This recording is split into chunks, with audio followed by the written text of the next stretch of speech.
지자체 간 갈등으로 지연되던 서울 5호선 김포검단 연장 사업이 올해 기재부 예타 대상으로 선정되는 등 속도를 내고 있습니다. 대광위가 지자체 협의와는 별개로 정부 조정안을 마련해 우선 행정 절차를 진행한 건데요. 올해 매듭 짓지 못한 지자체 합의는 여전히 과제로 남아 있습니다. 김진재 기자입니다.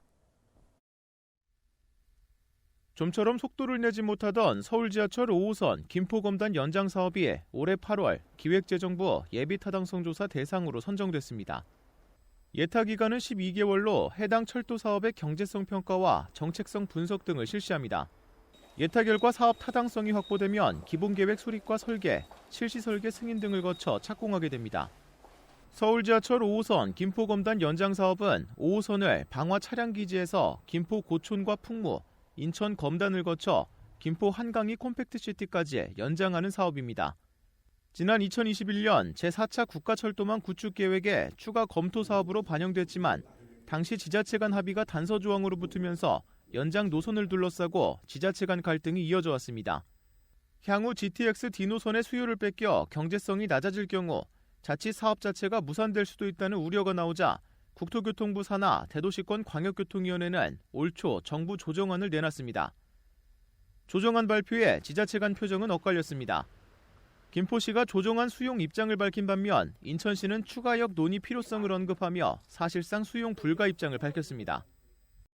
검단 신도시 교통 편의를 위해 원당역 등 역 추가 설치를 위한 논의가 지속돼야 합니다.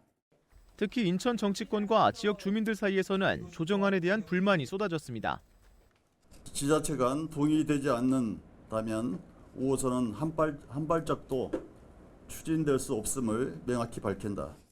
중재안이고 뭐고 확정안이 김포시 쪽으로 갔을 때는 끝까지 결사항쟁할 거고요. 당초 국토부는 조정안 발표 이후 지자체 의견을 수렴해 올해 5월 중 최종 노선을 확정할 계획이었지만 사업비 분담과 건폐장 조성, 역신설 등에 대한 지자체 간 합의는 이루어지지 않았습니다. 또다시 사업이 표류할 조짐이 보이자 결국 대광위는 지난 7월 5호선 연장 사업을 제4차 광역교통 시행계획 본사업으로 반영하는 한편 지자체 합의와 별개로 행정 절차를 추진하겠다는 방침을 밝혔습니다.